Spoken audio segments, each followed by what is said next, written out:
The wind moved like a living thing across the plains that morning, dragging dust and cold with it, scraping against Mariah Ellison's cheeks until they burned. She kept one hand pressed over the thin shawl at her throat, the other gripping the small coin pouch that held the last of what life had not yet taken from her. 3 coins, light enough that she could no longer feel their weight, heavy enough that she still hoped they might buy her one more night under a roof. But every door had closed before she could knock twice. Every face had hardened the moment they saw her skin. And every step she took away from the town of Copper Creek felt like a verdict laid upon her back. She walked on because she had nothing left to return to. Her breath had begun to rasp in the cold by the time the wooden archway of a sprawling ranch came into view. Silver Rock Ranch, carved into the sign.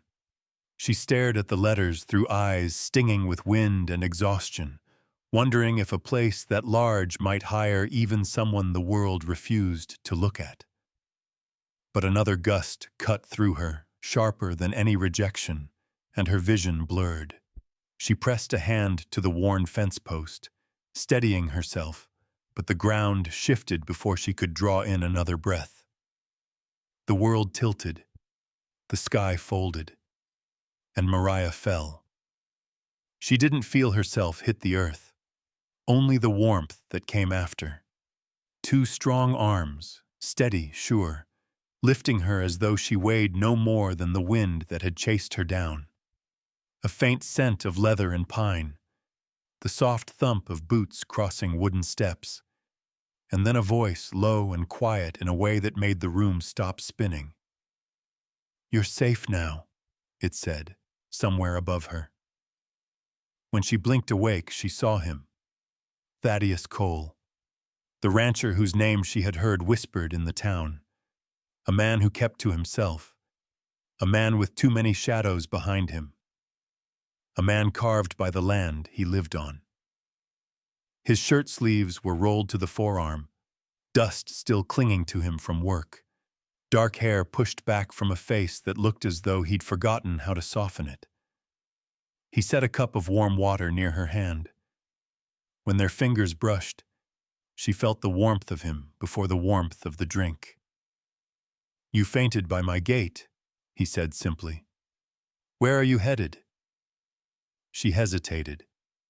There was nowhere left to claim, nowhere she belonged. And he seemed the kind of man who would hear truth even if she tried to hide it. "I don't have a destination," she murmured. "Only distance, from the last place I came."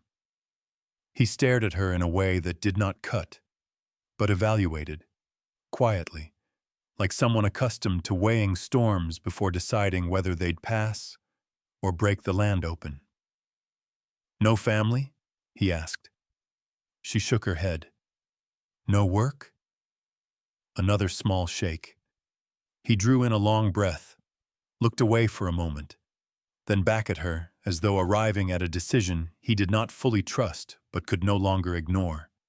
His jaw tightened, the air in the room shifted. "Listen carefully, Mariah Ellison." Her name in his voice startled her. He stepped closer, leaning a hand on the table near her, close enough that she felt the heat radiating from him in the cold room. "I can give you a place here. Food, safety, a roof that won't be taken from you." Her heart lifted, then froze when she saw something unresolved in his eyes. "But there's a condition." He paused, long enough that she heard her own pulse. "If you agree to marry me before sundown today, this ranch becomes your home. Permanently." For a moment, she thought she'd misheard him. Marriage? To a man she had known for less time than it took a kettle to boil? Fear rippled through her, sharp, instinctive, but so did something else. A terrible understanding that she had no shield left in this world except the one he was offering. "Why?" she whispered. "Why me?" His gaze faltered, not away, but inward. There was something hidden there, something he wasn't saying, a need, a deadline, a danger. But he kept those reasons locked behind the same stillness he carried like armor. "You need a home," he said, "and I need a wife. That's enough for now." When she didn't answer immediately, he added, softer, "You will be safe here. I give you my word." It was the gentlest thing he had said so far, and it undid her. By dusk, the whole town was murmuring, some with pity, most with contempt, as Mariah and Thaddeus walked into the clerk's office. She felt every stare like cold rain on her skin. But when the paper was set before them, and they both leaned in to sign, their hands brushed again. This time, neither pulled away. Mariah lifted her gaze. Thaddeus lifted his. The moment held, longer than courtesy, longer than necessity, long enough for something unspoken to pass between them. And just like that, with ink still wet, her fate sealed itself beside his. The morning after the hurried wedding felt nothing like the stories Mariah had once carried in her head about what marriage should be. No soft beginnings, no gentle welcomes. Only a house too quiet and too large for someone who had spent years being told she did not deserve a place anywhere. Silver Rock Ranch stretched wide across the valley. Stables, corrals, bunkhouse, the main house standing like an old spine of timber and stone. It should have felt like sanctuary. Instead, as Mariah stepped over the threshold, the eyes that turned toward her felt like teeth. The ranch hands paused their work to look her over. Some didn't bother to hide the disdain. One woman in an apron, gray hair tied tight, face carved with long practice of disapproval, scanned Mariah from head to toe, as though verifying a rumor she already believed to be true. "So that's her," someone muttered behind a half-closed door. The fourth one. "Poor thing." "No, poor Mr. Cole." The words floated just far enough for Mariah to pretend she hadn't heard them, but not far enough to spare her from the sting. She kept her spine straight, the way her mother once taught her. If the world won't respect you, at least respect your own posture. Yet even that felt fragile under the weight of so many stares. Thaddeus was in the yard giving instructions to two wranglers. When he glanced toward the doorway and saw her standing alone, his expression tightened just slightly, something like concern, something like apology, but he didn't step toward her. Not yet.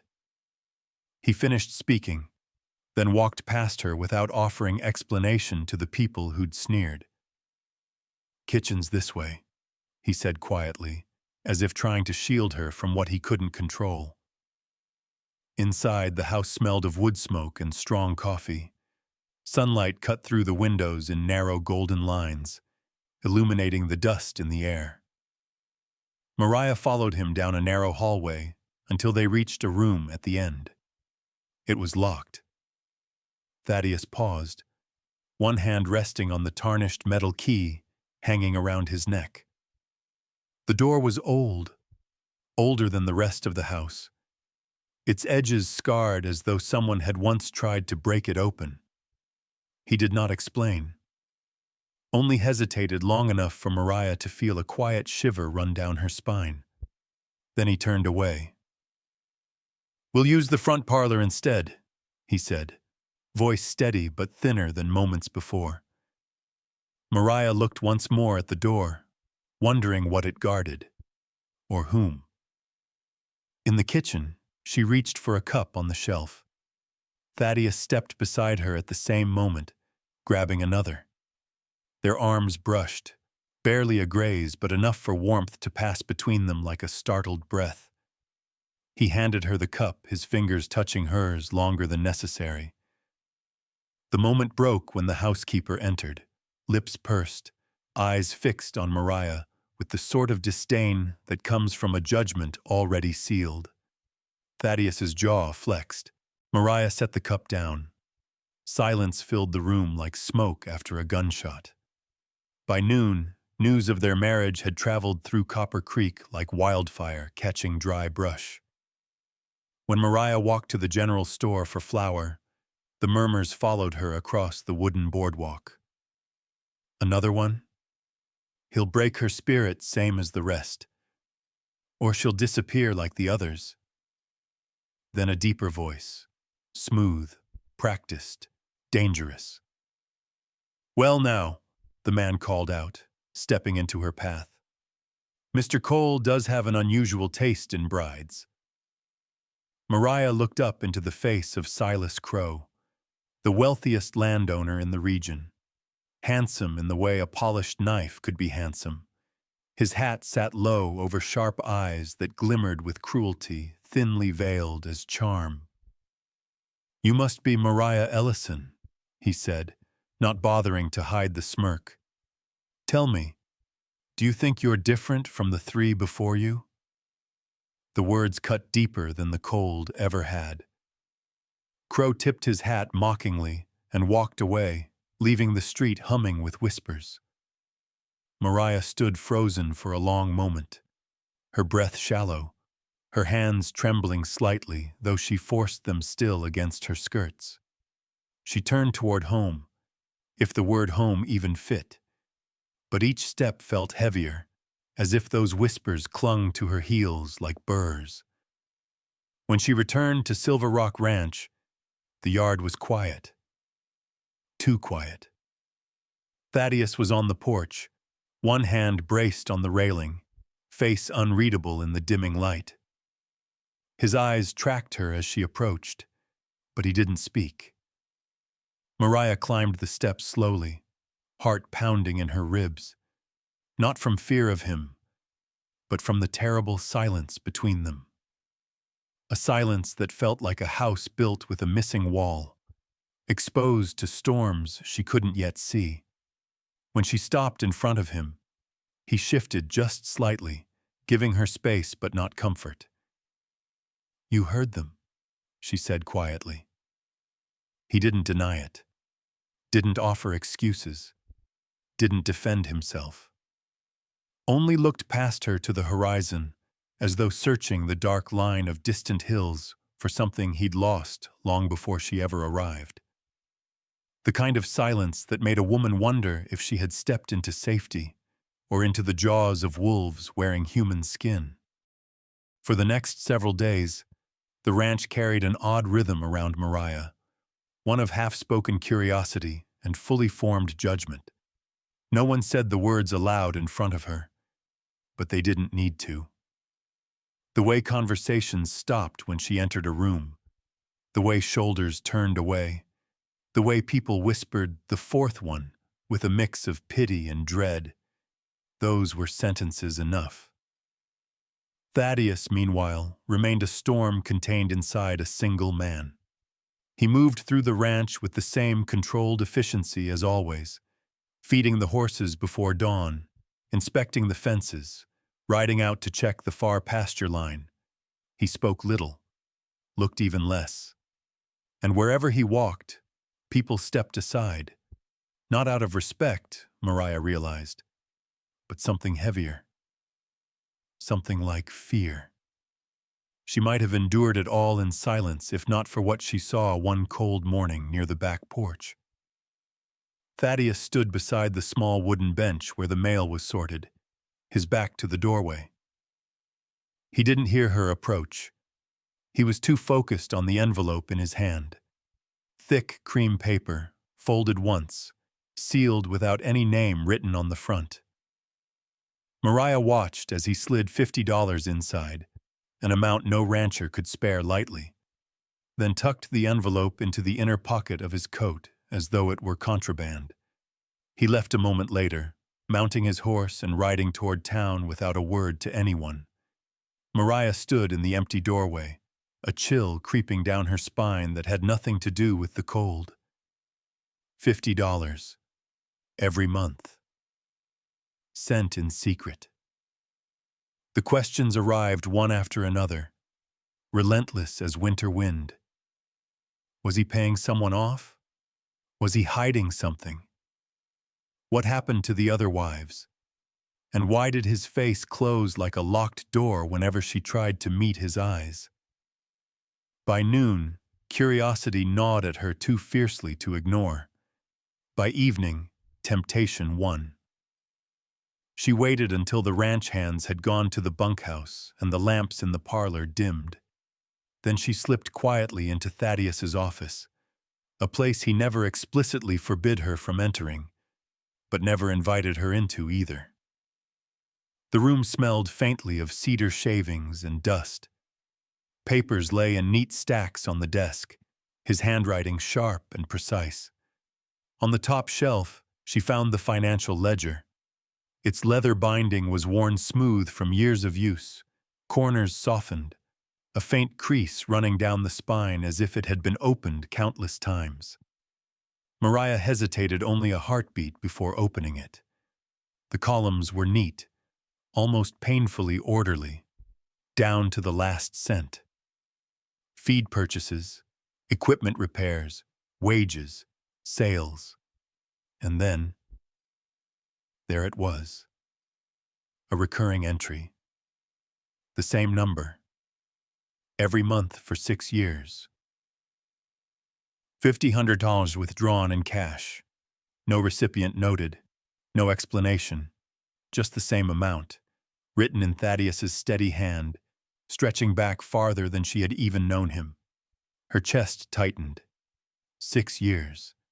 That was longer than most of his marriages had, lasted.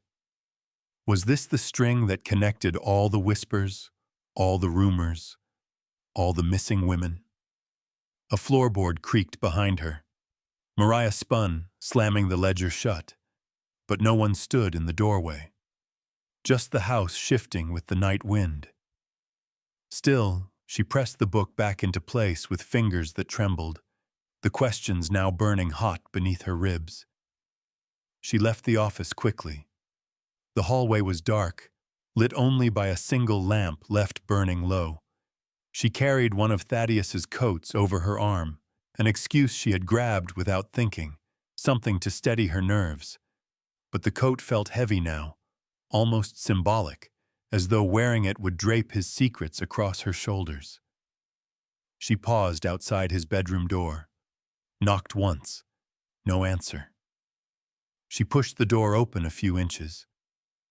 Thaddeus stood by the window, half lit by moonlight, sleeves rolled, the faint tiredness of a long day resting along his posture. When he turned toward her, the lamplight caught the sharp line of his jaw, the dark lashes framing eyes that never revealed more than he intended. She stepped inside, offering the coat. He stepped forward at the same moment. The distance between them vanished. For a second, longer than a second, her breath tangled with his. His chest rose and fell near hers. The space between their hands was so narrow she could feel the warmth from his fingertips even before he reached for the coat. When he did, his fingers brushed the inside of her wrist, a touch so gentle and unintentional, it struck deeper than any embrace. Mariah froze. Thaddeus did too. Then, as always, the shutters came down behind his eyes. He took the coat without another word, retreating a single step as though afraid his stillness might crack. "Thank you," he murmured, quiet, distant, as if speaking through a locked door. Mariah swallowed. She turned to leave, but at the threshold she paused, looking back at the man who stood like a shadow carved from something old and wounded. There were secrets in this house, secrets with long roots and heavy consequences. And Mariah Ellison, fourth wife, outsider, the woman no one believed would survive here, knew she could no longer ignore them. If this ranch was to become her home, she needed to know what kind of man owned it, what kind of past haunted it, and what truth hid behind those 50 silent dollars that left his hands every month. That night, under the thin blanket in her small room, she made a quiet vow. She would learn the truth about Thaddeus Cole, no matter how deep it lay buried. Copper Creek always looked gentler from a distance. Morning sun on the boardwalks, dust rising in soft columns, a few horses tied outside the saloon. It gave the illusion of a peaceful place, until one stepped closer and heard how quickly whispers turned into daggers. Mariah Ellison had learned to walk past whispers without flinching, but that day, something in the air drew her toward the older end of town, where small houses leaned close together like gossiping neighbors. She needed answers, and older people always seemed to carry them. Outside the bakery, an elderly man sat carving a piece of wood, thin curls falling at his feet like pale shavings of memory. His hair was white, his skin weathered by the years, but his eyes were sharp enough to read a stranger's worries before she spoke. "You're Cole's new wife," he said, without looking up. Mariah stiffened but nodded. He made a low hum in his throat, neither approval nor judgment, simply recognition of a fact he wished were different. "You came here wondering about him," he continued, "and about what happened in the North Clearing." Mariah's breath caught. She had never mentioned a clearing. The old man finally lifted his gaze, and something in the depth of his eyes made her sit beside him. He didn't ask permission. He simply began. "There used to be a cabin up there," he said. "Belonged to Thaddeus's father. A good man. Stubborn, but good." Mariah listened, hands tightened in her lap. One night, about 12 years back, flames lit the northern sky. Folks saw it from town. By the time they reached the clearing, the cabin was nothing but embers. His father was still inside. The scent of smoke seemed to rise out of the old man's voice, thick and suffocating. Mariah's stomach tightened. "No one survived?" she whispered. "No." A beat passed. Thaddeus tried. Burned his hands so bad, the skin cracked for months. Almost died himself. Mariah turned her face slightly, trying to imagine a younger Thaddeus, desperate, terrified, clawing at burning wood with bare hands. "What caused the fire?" The old man paused his carving, jaw tightening. "That depends on who you ask." He leaned closer, lowering his voice. "Some say it was an accident. Lantern tipped over. Others say it was set." "Set?"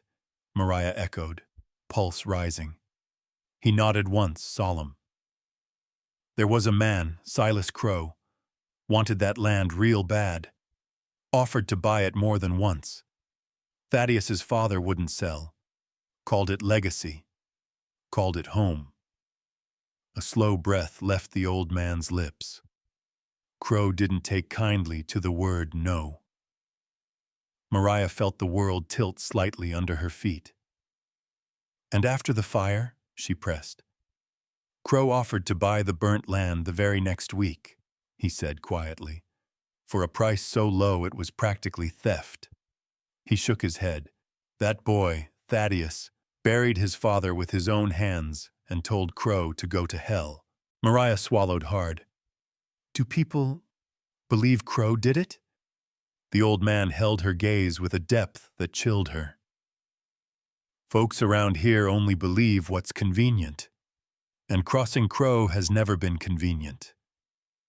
A long silence stretched between them, broken only by the carving knife slicing thin ribbons of wood.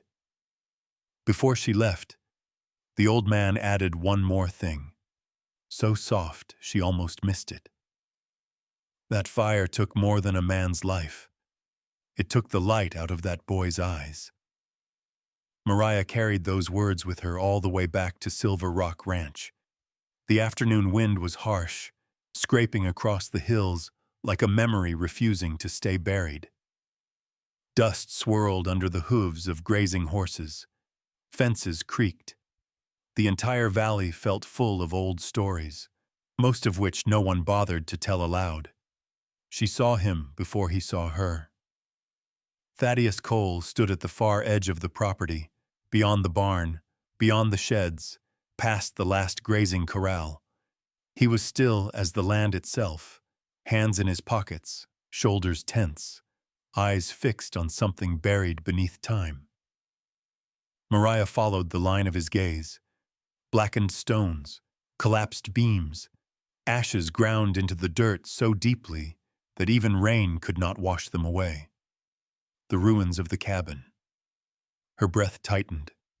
She approached slowly, each step quiet on the brittle grass. When she reached his side, she didn't speak. She simply stood next to him, letting the silence settle like dust.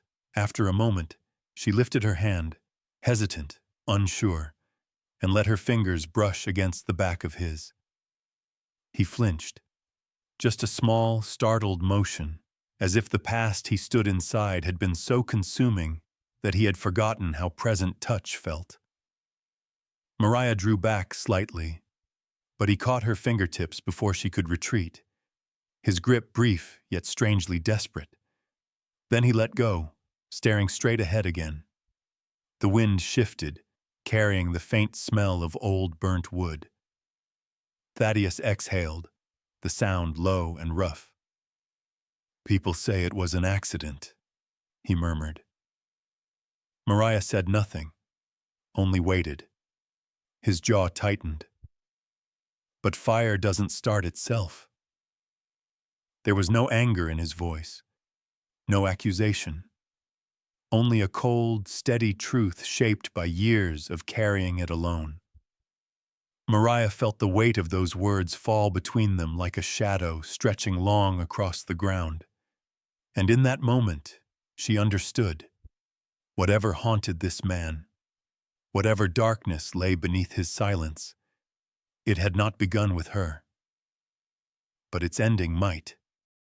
Night fell hard over Silver Rock Ranch, the kind of darkness that swallowed the land whole. The lamps inside the house burned low, casting long, narrow shadows across the floorboards. Mariah lay awake in her small room, listening to the wind scratch against the windows like a warning. Sleep wouldn't come, not after what she had learned, not after seeing the ruins of the cabin. Not with Crowe's name echoing in every unanswered question. Some truths did not rest quietly. She rose, wrapped a shawl around her shoulders, and stepped into the hallway. The house was silent, save for the occasional groan of timber settling. As she descended the stairs, a sound from the porch stopped her mid-step, the sharp metallic creak of someone leaning on the outer railing. Mariah froze. Then she heard it. A low voice. Smooth. Unhurried. Venom wrapped in velvet. "Well now, Cole. We're running out of patience, aren't we?" Crowe. Her breath caught. She sank into the shadow near the corner of the stairway, hidden but close enough to hear. Thaddeus stood on the porch, lantern in hand. The faint glow threw his figure into sharp relief. Broad shoulders, rigid posture, jaw clenched so tightly it looked carved in stone. Crowe, by contrast, lounged against a support beam as though he owned the night itself. "You've had years to reconsider," Crowe drawled, "but Sunday will be the last. Sell me that land, or—" He tapped ash from the cigarette between his fingers. "We let the fire decide again." Mariah's stomach twisted. Thaddeus didn't flinch, didn't move. His silence itself felt like a blade. Crowe leaned closer to him, voice dropping into a hiss. "You know how quickly a cabin burns. Wouldn't want history repeating itself." Mariah clamped a hand against her mouth, horror tightening her chest. Crowe straightened, tipped his hat with mock politeness, and stepped off the porch.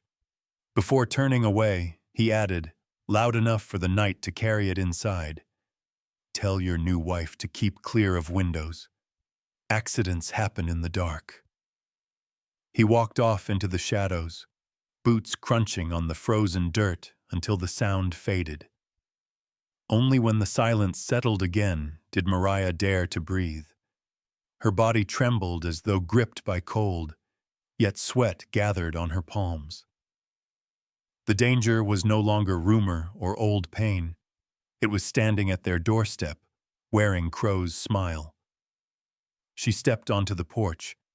Thaddeus whipped around immediately. The lantern light revealed a storm in his eyes. Fear buried beneath fury, and fury layered beneath something softer he never named. "You heard," he said. She couldn't speak at first. She simply nodded. His jaw set. For a moment he looked as if he wanted to pull her into his arms, but his hands curled instead into fists at his sides. "You're not to go anywhere alone," he said, voice low and tight. "Not to the barn, not to the well, not even to the chicken yard." "Look at me, Mariah." She lifted her gaze. "There are men in this valley who do worse than threaten." A pause, deep enough to ache. "And Crowe has never failed to take what he wants." Her breath caught at the way his voice cracked. Not openly, but enough to reveal the burden of protecting someone again, of fearing another loss he might not survive. Mariah stepped closer, closer still. His breath, warm in the cold air, brushed her cheek. She hadn't meant to reach for his hand. The movement happened before thought could intervene.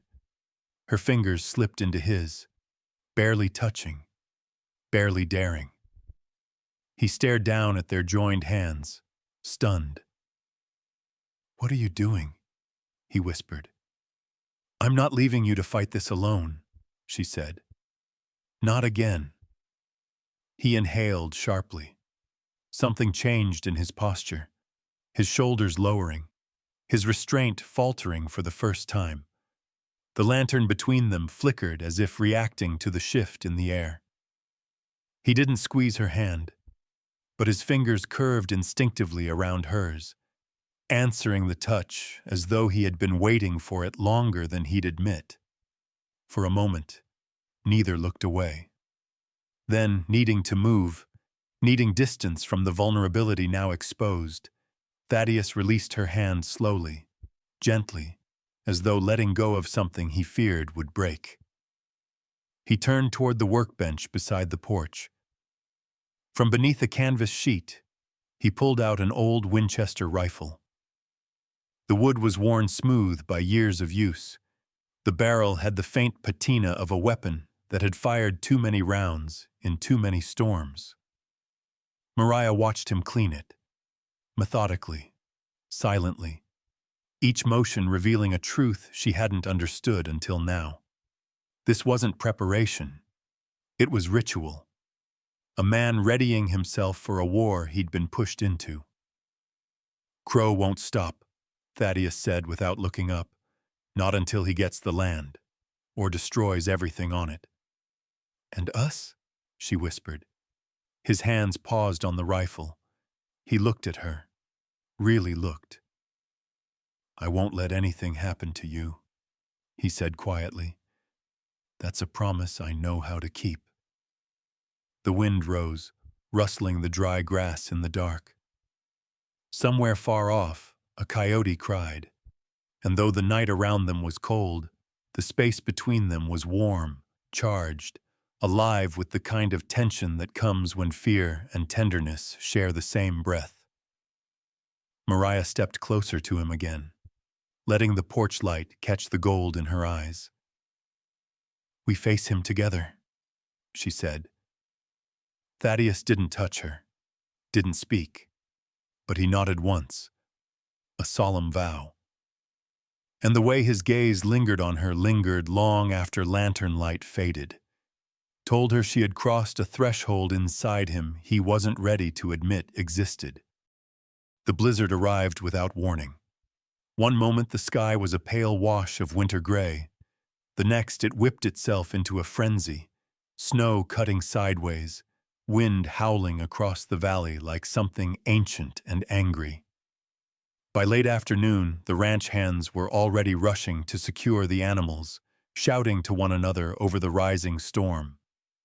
Thaddeus made the call before the sun disappeared entirely. They wouldn't risk returning to the main house. The storm was too strong, visibility too low. They would take shelter in the old line cabin near the western fence, a small spare building used for calving season, just sturdy enough to survive another Montana winter. Mariah followed close behind as they fought their way through the storm. Snow stung her cheeks. The cold clawed down the gaps in her coat. Twice she felt her feet slip in the white blur, and twice Thaddeus's hand closed around her arm, steadying her with a firmness that felt like safety carved into human form.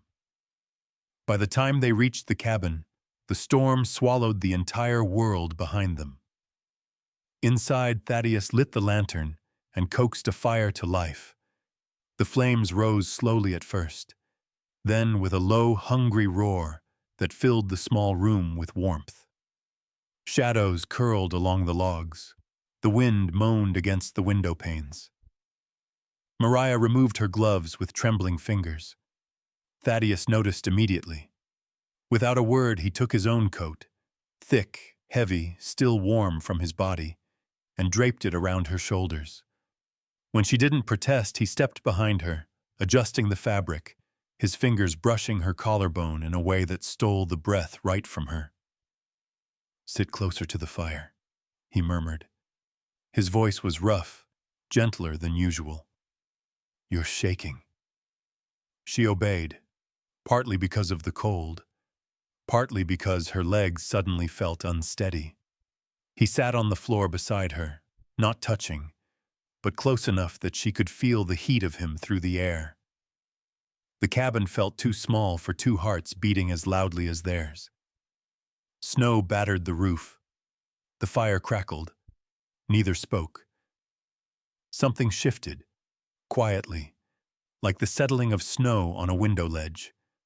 The space between them tightened, tugged, drew them toward a point they had been circling for weeks. Mariah shivered again. Thaddeus noticed before she could hide it. He hesitated only a moment before sliding an arm around her shoulders. His movement was uncertain at first, almost shy, as though he feared she might pull away. But when she leaned into him, just slightly, his arm tightened, steady, protective, grounding. Her cheek brushed his shoulder. A spark went through her, light, startling, impossibly soft. He inhaled sharply. Their breaths began to synchronize, warm against cold, steady against trembling. After a long moment, Mariah placed her hand on his chest, not boldly, not with intention, but with a kind of instinct that rose from somewhere deeper than thought. His heartbeat thudded beneath her, calm, strong, unguarded, real. Thaddeus froze. Then something inside him, something held shut for years, unlocked. He lifted her chin gently, his fingers trembling against her jaw. And for the first time he looked at her without walls, without distance, without the silence he always hid behind. The firelight flickered across his face, illuminating everything he never said. Mariah felt her breath hitch. The storm outside faded. The only sound left was the fire, and the soft, growing certainty that the man beside her was no longer holding anything back. She leaned in first. He met her halfway. The kiss was slow, achingly slow, like two people learning the shape of a future they weren't sure they deserved. His hand slid to the back of her neck, steady and reverent. Her fingers curled into the fabric of his shirt, feeling the warmth of his skin beneath. There was no rush, no hunger, only the quiet unraveling of two wounds that recognized each other.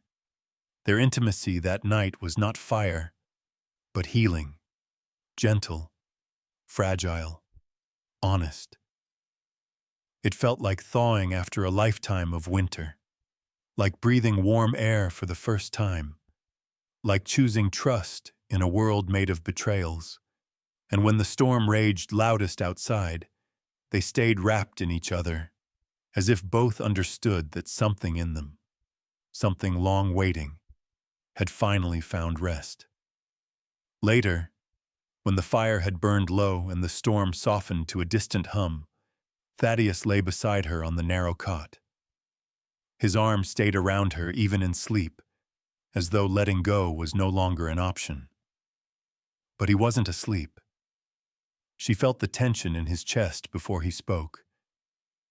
"If tomorrow brings trouble," he murmured, voice barely above the crackling embers, "I need you to remember something." Mariah lifted her head slightly. He turned toward her, eyes unguarded in a way she had never seen. "I never meant to hurt you," he said. "Not then, not now, not ever." The words trembled with truth and fear. Mariah touched his face gently. "We'll face tomorrow together." His eyes closed, pain and tenderness mingling, and outside the storm kept howling, as though it knew the dawn would bring more than melting snow. The storm had passed by dawn, leaving the world covered in a soft, deceptive hush. Snow lay heavy on the fences, the trees, the roof lines, quiet as a prayer, calm as forgiveness. But peace never lasts long in a valley hunted by men like Silas Crowe. By nightfall, the wind picked up again. Not a blizzard this time, just a restless current that carried the smell of something sharp, unnatural. Mariah noticed it first. She stood at the window of the main house, folding the quilt on her bed, when a faint flicker of orange glowed at the edge of her vision. At first she thought it was lantern light. Then the glow widened, brightened, crackled.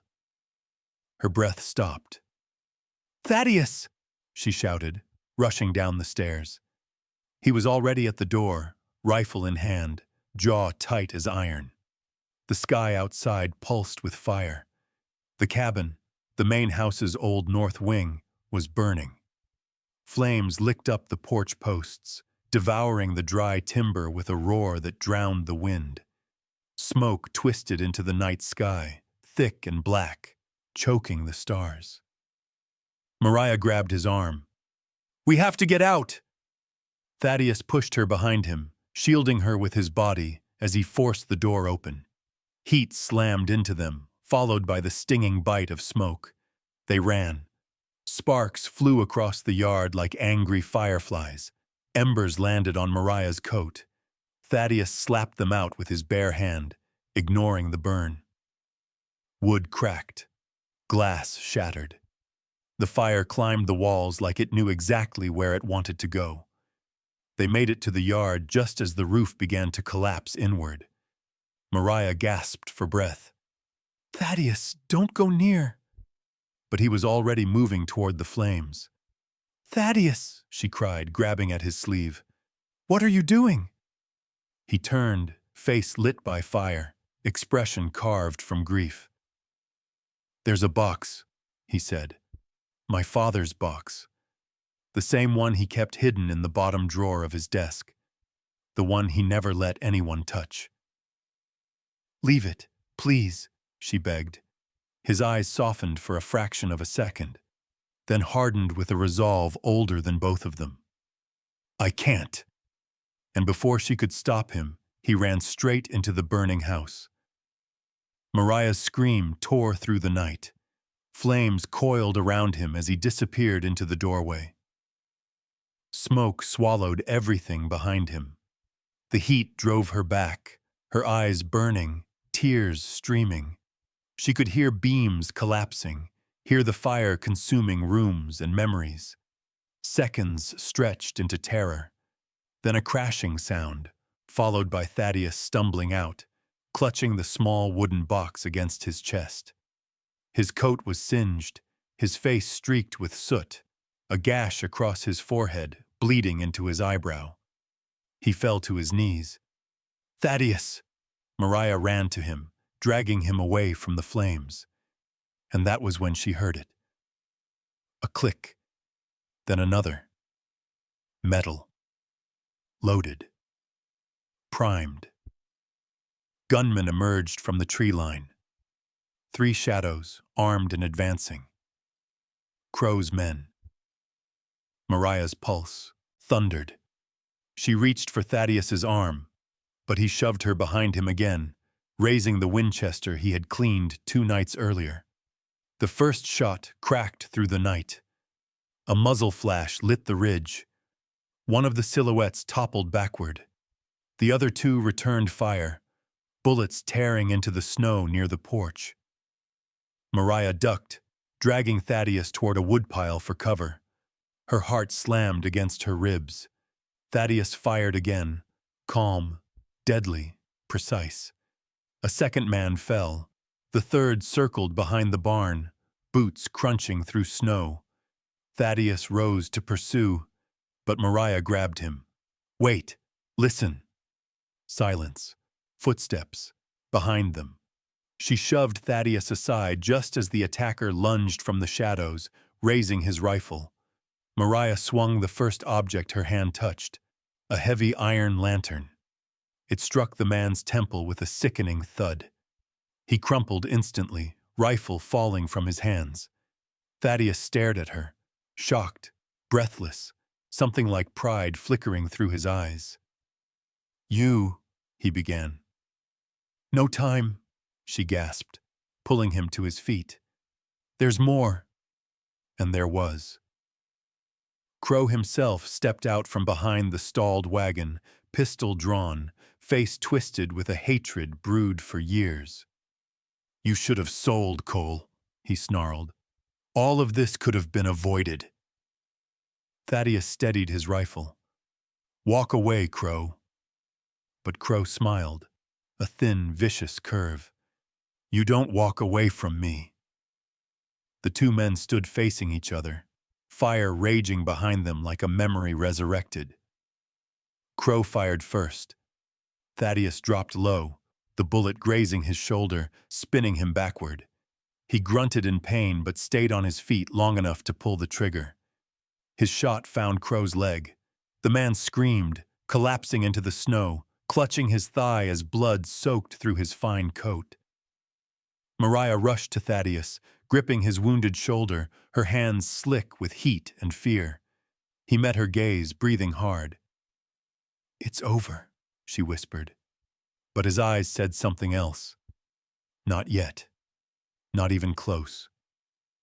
Behind them, the house continued to burn, flames clawing at the sky like a warning, and Crowe, bleeding, furious, spat into the snow. "This isn't finished." But Thaddeus Cole stood tall despite the wound, despite the fire, despite everything Crowe had taken. He leveled his rifle at the man who had haunted him for years. "It is tonight."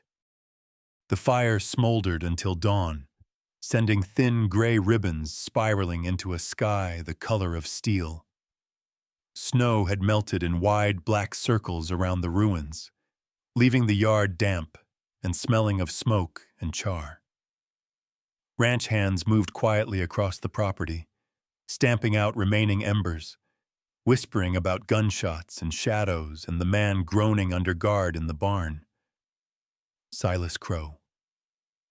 Mariah had barely slept. Her mind throbbed with every image from the night before.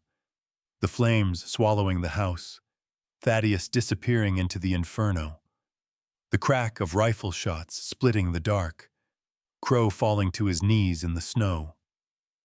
But one question pounded hardest of all. Why had Thaddeus risked everything for a wooden box? Why $50 every month? Why secrets? Why silence? Her hands still trembled when she pushed open the barn door.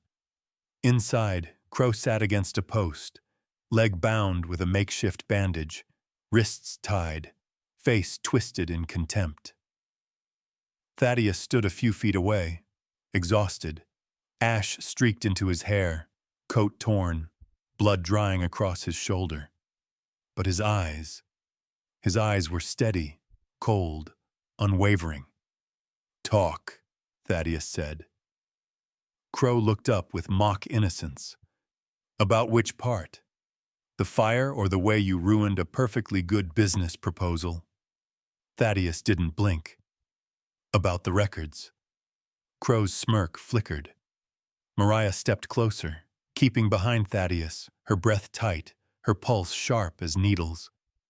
"What records?" she whispered. Thaddeus hesitated, just a moment, then nodded to Crowe. The man spat into the dirt before speaking.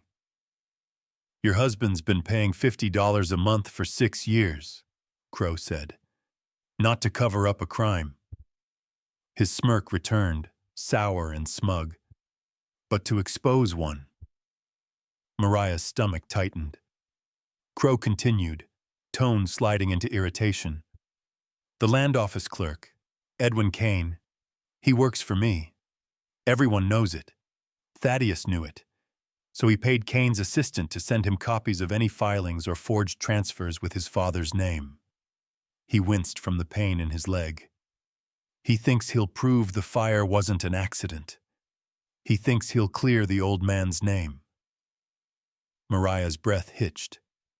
Crowe leaned his head back against the post, laughing softly through the pain. "But all he has is paperwork, nothing that touches me." Thaddeus stepped forward, jaw hardening. "It's enough. Enough to make the judge look again." Crowe raised an eyebrow. "Look all you want. The valley belongs to whoever's strong enough to keep it." Mariah stared at Thaddeus. Really stared.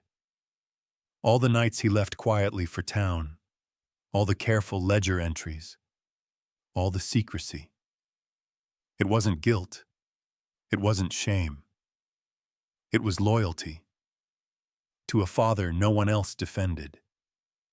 Her chest tightened with something sharp, aching, and unexpectedly tender. Crowe glared at her suddenly. "You married into a curse, girl. You should have run." Thaddeus turned sharply. "Enough." Crowe only smirked, teeth streaked with blood. "You can't save her from the truth." "Maybe not," Thaddeus said quietly. "But at least I can save her from you."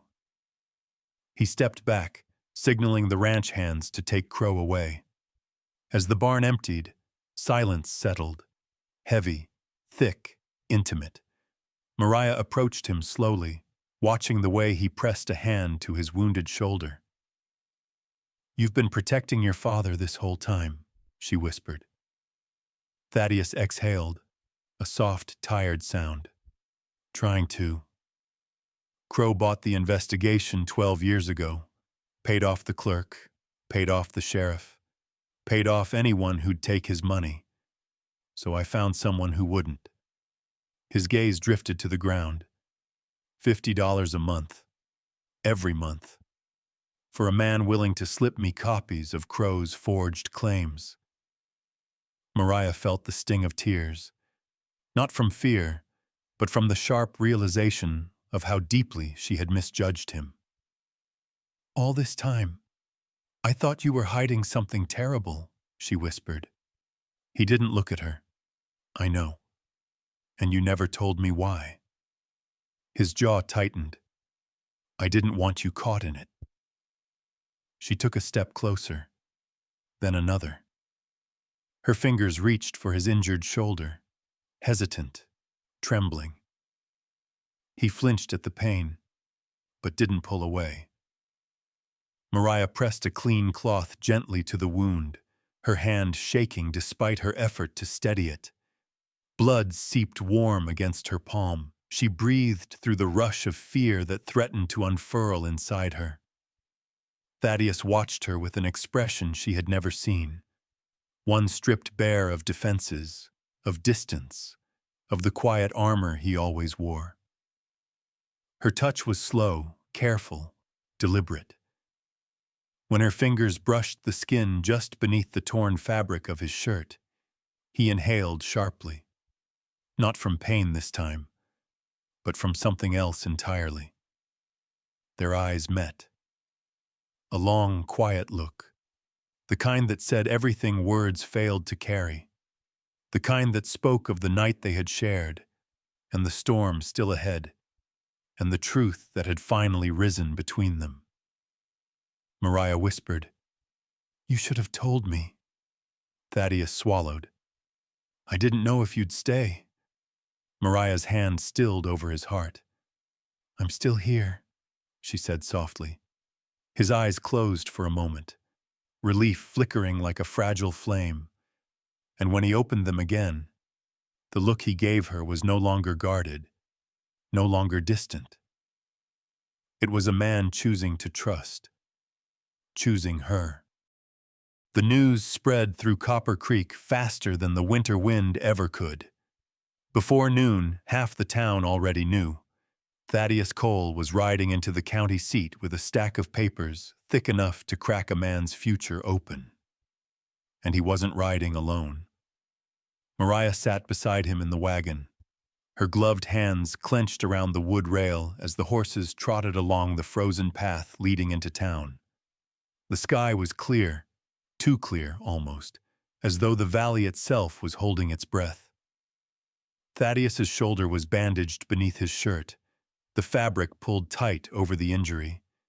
He refused the doctor's order to rest. There were battles a person could delay, but vindication wasn't one of them.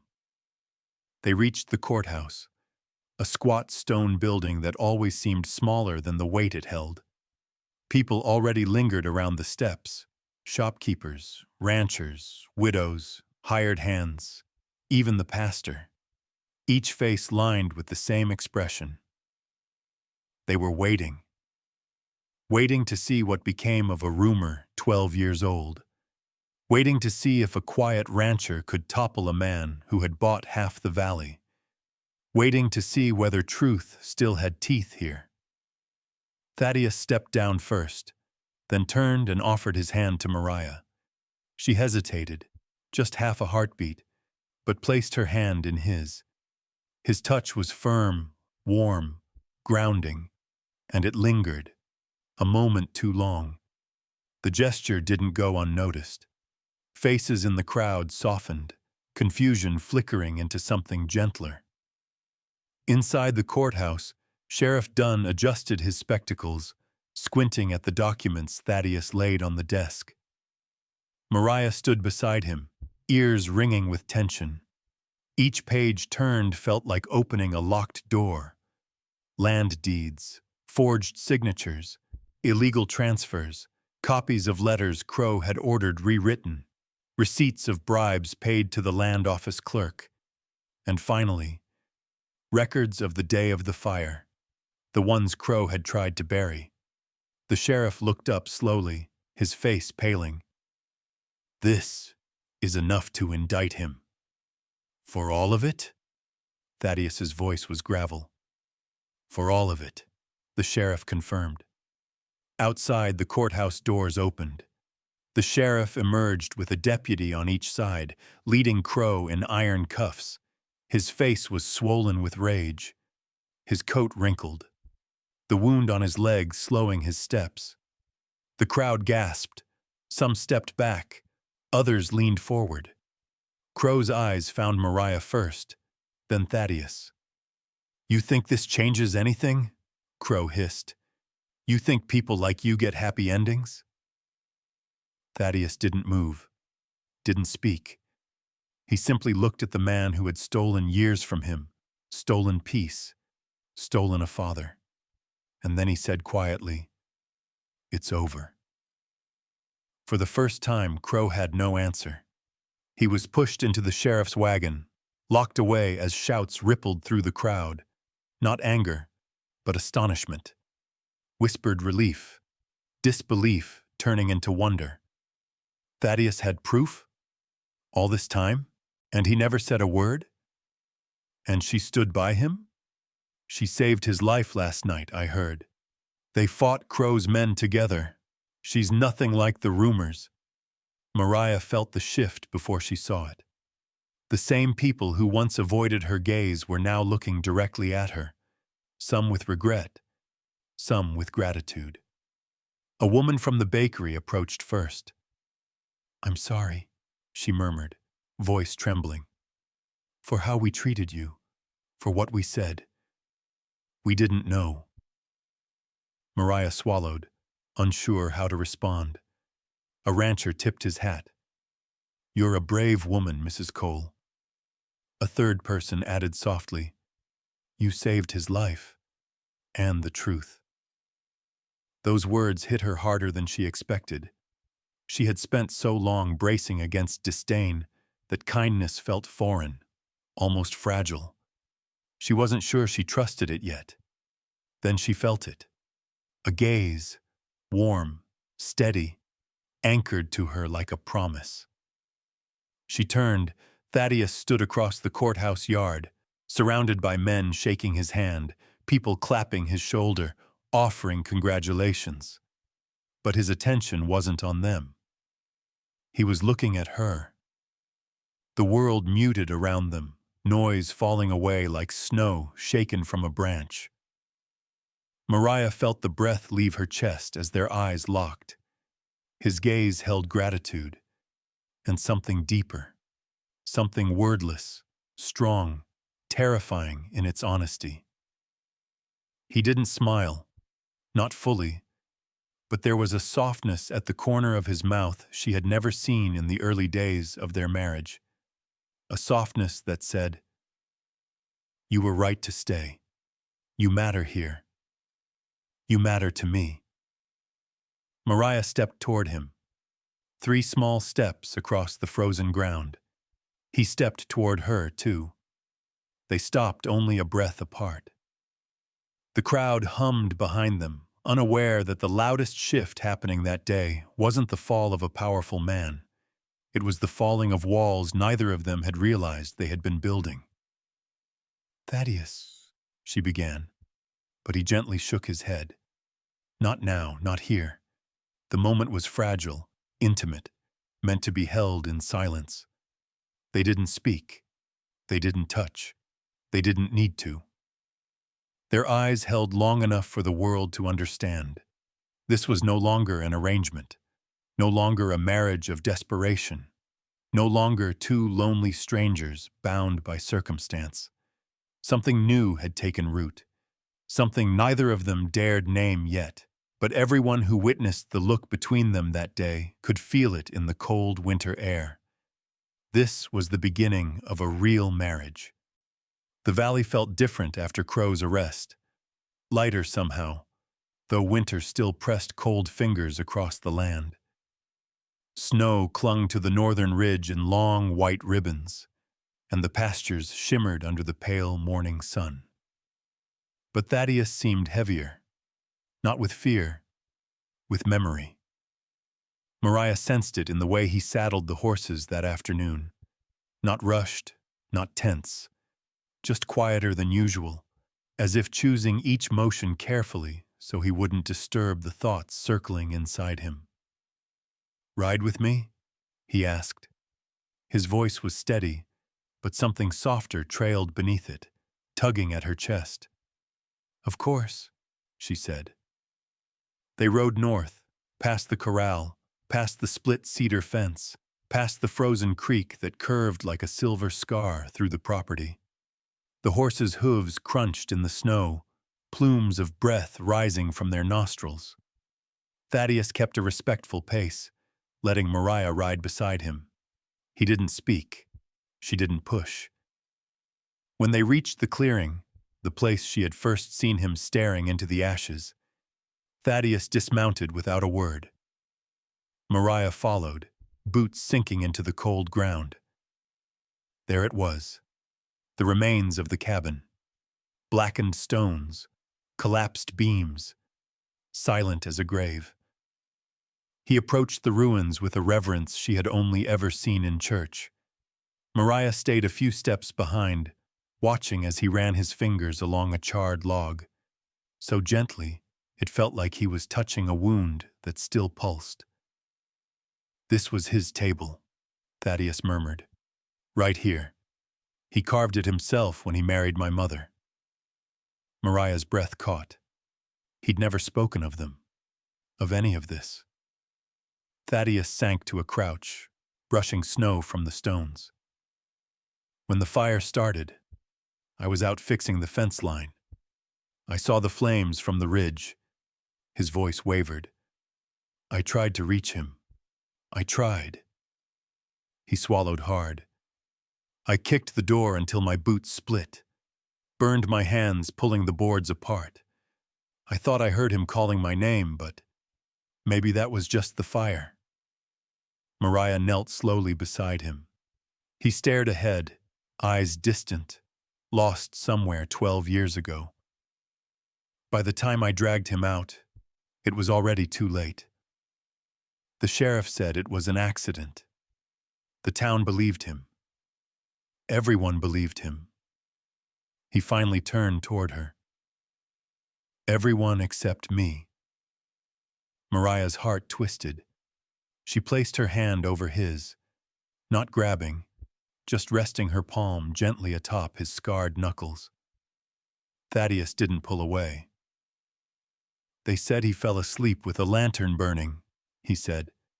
"Said he was careless. Said he brought it on himself." His jaw tightened, emotion constricting his words. "For years, people turned their faces when I walked past. No one would hire me. No one would sell to me. No one would listen when I said the fire wasn't his fault." He let out a breath that shook. "And Crowe, he kept offering money for the land. More each year. Like he was waiting for me to break." A bitter whisper. "And I almost did." Mariah shifted closer, the cold forgotten. "And the box you saved?" she asked. Thaddeus opened it carefully, revealing charred edges, a cracked clasp, and several old letters tied together with brittle string. "He wrote these to me." His voice softened. "Every year on my birthday, even the ones he never gave me." Mariah touched the folded paper reverently. "He kept them safe all that time." "Yes," Thaddeus whispered. "He believed I'd need them someday. That I'd need to remember the kind of man he was." She looked at him, not at the rancher, not at the man the town whispered about, but at the son who had carried guilt heavier than any saddle, any rifle, any wound. Gently, Mariah reached up and brushed her fingertips across his back, stopping where the fabric stretched tight against the jagged scar near his shoulder blade. He stiffened at first, then exhaled, the tension leaving him like smoke drifting toward a sky too wide to hold it. "This scar," she whispered, voice warm despite the cold. "You didn't get this fighting Crowe's men." He didn't answer. "You got it trying to save your father." Thaddeus closed his eyes. "Thaddeus," she said, hand lingering over the mark that had shaped so much of his life. "No one carrying this much pain is weak, and no one who fought this hard for the truth is cursed." He turned toward her slowly, like he wasn't sure he deserved her closeness, or her understanding, or her touch. His face was bare, stripped of defenses, stripped of the hardness he wore like armor. "Mariah," her name left him in a whisper that carried years of loneliness. For a long moment, they stood inches apart, breath mingling in the cold air. His hand lifted slightly, almost touching her cheek, almost, but he stopped himself, fingers curling into a fist, as if afraid of wanting too much. Mariah didn't move, didn't speak, didn't bridge the last distance. This wasn't a moment for a kiss. It was something deeper, a quiet promise, a shared ache, a healing neither of them rushed. They stood together in the ruins of his past, close enough to feel the warmth of each other's presence, far enough to let the silence speak for them. And in that cold clearing, surrounded by ashes and the ghosts of things long lost, Thaddeus Cole finally allowed himself to breathe. 5 years passed the way seasons drift across a wide valley, slow in the moment, swift in memory. Winter thawed into spring, spring ripened into summer, and little by little Silver Rock Ranch began to look the way Thaddeus remembered it from his childhood. Not haunted, not broken, not marked by fire or fear, but alive. Grass grew green again on the north ridge, spreading across the land like forgiveness. The fences gleamed with fresh paint. The barns stood sturdy, filled with the soft sounds of cattle and the warmth of afternoon sunlight. And laughter, bright, surprising, familiar in a way no one could have predicted, echoed between the corrals each day just before supper. The source of that laughter was a boy named Isaac Cole, 4 years old, all legs and energy, and wholly adored by the two people who walked beside him through every season of those 5 years. Mariah watched him now from the porch steps, smiling as he darted between the fence posts, chasing a chicken who seemed equally determined to escape him. "Isaac, gentle hands," she called. The boy skidded to a stop in the snow-dusted dirt, his curls bouncing, his small hands raised as if in surrender. "Mama, she doesn't want gentle hands." Mariah laughed, soft, warm, the kind of laugh that once felt impossible for her. "Then you give her space. Come help me pick the laundry instead." He hesitated, glancing longingly at the chicken, then raced toward her with a grin that never failed to melt something inside her. As he climbed the steps, she bent to wipe the dirt smudged across his cheek. He tolerated it, barely. "Mama," he whispered loudly, "Papa says we get to ride the big horse today." "Does he now?" she asked, arching a brow. Huh? He said big boys ride big horses." Mariah's heart tugged at the sight of him, his father's determined jaw, her eyes shining back at her, a future written across his face that her past self could never have dreamed for him. Or for herself. Just then, footsteps approached across the yard, slow, steady, familiar. Isaac's head whipped around. "Papa!" Thaddeus Cole crossed the yard with a calm strength that hadn't existed in him 5 years ago. The wound on his shoulder had faded into a pale scar. The haunted set of his jaw had smoothed into something gentler. Time had settled on him well, softening the grief, deepening the steadiness. He lifted Isaac effortlessly, swinging him up with a tenderness that still made Mariah's chest fill. "Were you tormenting the chickens again?" Thaddeus asked. Isaac grinned. "Only the fast one." Thaddeus shook his head, the corner of his mouth tilting upward. Then Isaac wriggled down and ran toward the barn, calling out, "Papa said we ride horses." Thaddeus watched him go, his expression softening the way it always did when he looked at their son. Then he turned back to Mariah. 5 years, he said quietly. She stepped closer, brushing a stray lock of wind-tossed hair from her forehead. 5, and it feels like both a day and a lifetime. He nodded. There was a time not long ago when silence between them was sharp, awkward, full of unsaid things. Now their silences were warm, places to rest, not hide. Mariah moved to stand beside him on the porch, her shoulder brushing his. The simple contact, so small, so effortless, still carried the weight of everything they had endured to stand here now. Her hand lifted, almost instinctively, and settled on the small of his back, warm through the fabric of his shirt. He didn't tense. He didn't step away. Instead, he leaned slightly into her touch. "Ranch looks good," she murmured. "It's home," he replied. She looked sideways at him, heart tugging. It wasn't always.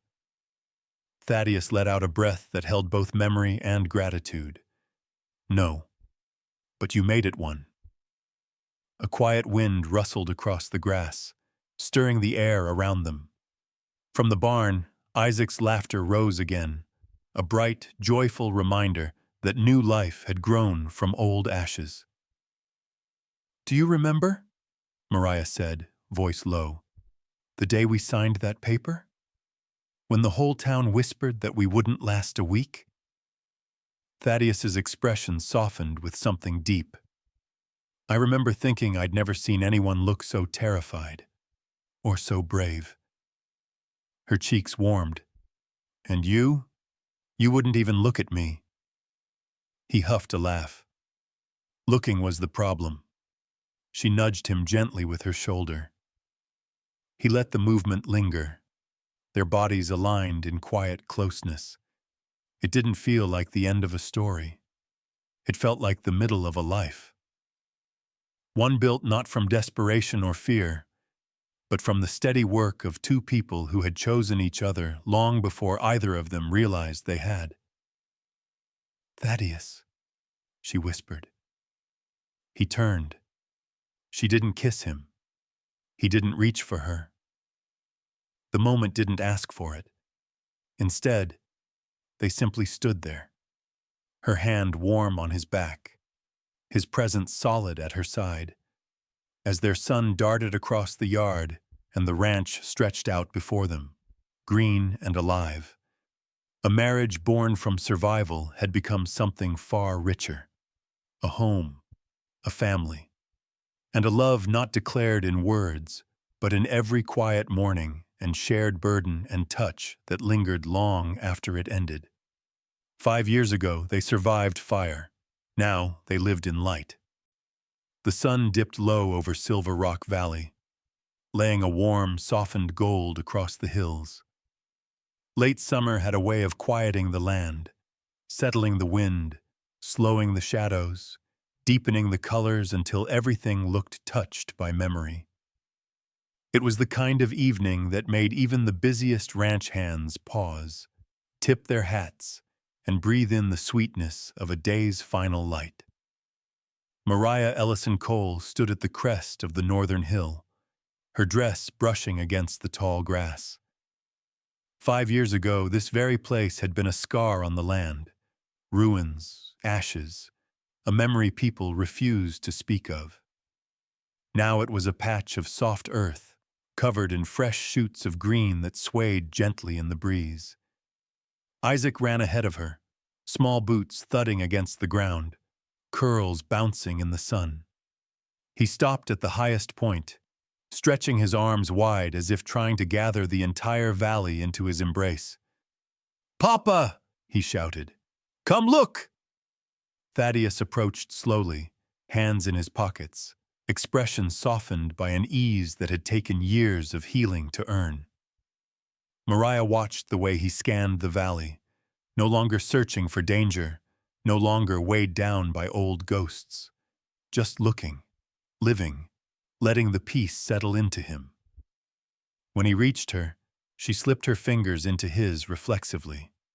He didn't startle, didn't hesitate. He simply laced their hands together as if that had always been his instinct. "Looks different up here," he murmured. "Feels different, too." Mariah glanced down at her other hand, curled gently around a small iron key worn smooth with age. The key to the locked room, the one that once held secrets, rumors, unanswered fear. She carried it only today for this last walk, a reminder of what had once kept them apart, and what no longer held any power. Thaddeus saw it and raised an eyebrow. "Didn't think you'd kept that." "I almost threw it away," she said softly. "But then I realized some things deserve to be laid down properly." He nodded, the kind of nod spoken by a man who understood the weight of unfinished stories. Isaac bounded back toward them, panting with excitement. "Mama! Papa! Come see! You can see the whole ranch from up here!" Thaddeus lifted the boy into his arms. Isaac squealed with delight and threw both arms around his father's neck. Mariah stepped closer, resting her hand on Thaddeus's back, right over the place where an old scar lay hidden beneath his shirt. A scar that no longer defined him, no longer haunted him. Together, they stood as a family at the edge of the world, looking out over everything they had rebuilt: the repaired barns, the rolling pastures, the trails that curved like silver threads through the grass. The sun slipped a little lower, turning the valley into a bowl of gold. For a long while, no one spoke. It wasn't silence. It was gratitude wrapped in sunlight, a quiet recognition of how far they had come. Mariah opened her hand. The key lay warm against her palm. With one gentle flick, she tossed it into the grass. It landed softly, disappearing into the earth as though it had always belonged there. Isaac blinked. "Mama, why'd you drop your key?" Mariah smiled. "Because we don't need it anymore." Thaddeus looked at her then, not with the searching uncertainty of the past, but with the steady certainty of a man who had finally come home to his own life. He shifted Isaac to his other arm and reached for Mariah's free hand. She took it, her fingers sliding easily, naturally, into the warmth of his. For a moment, the sun stalled on the horizon, one last breath before nightfall. Thaddeus's voice was low, quiet enough that only she could hear it. "I never believed in miracles," he said. "Not once." Mariah's heartbeat gave a small, startled ache. He looked at her fully, eyes reflecting the gold of the dying light. "Not until the day you knocked on my door." Everything around them stilled, not silent, but reverent. Even the wind paused, brushing past as if softened by their moment. Mariah leaned lightly into his shoulder, her breath catching at the simple, devastating truth in his words. Isaac pressed his cheek against Thaddeus's collar, watching the sky turn orange and pink, and rose as the valley settled into quiet. The day ended gently. The past lay behind them like a long-forgotten shadow, and the hill stood witness to a family carved from pain, rebuilt through trust, and sealed in love's quiet persistence. As the last light dipped below the horizon, Mariah whispered, not to Thaddeus, not to Isaac, but to the valley itself, "We're home." And the evening wind carried the words softly down the hill, warm, healing, tender, an echo of a love that had burned, broken, endured, and finally, beautifully found peace.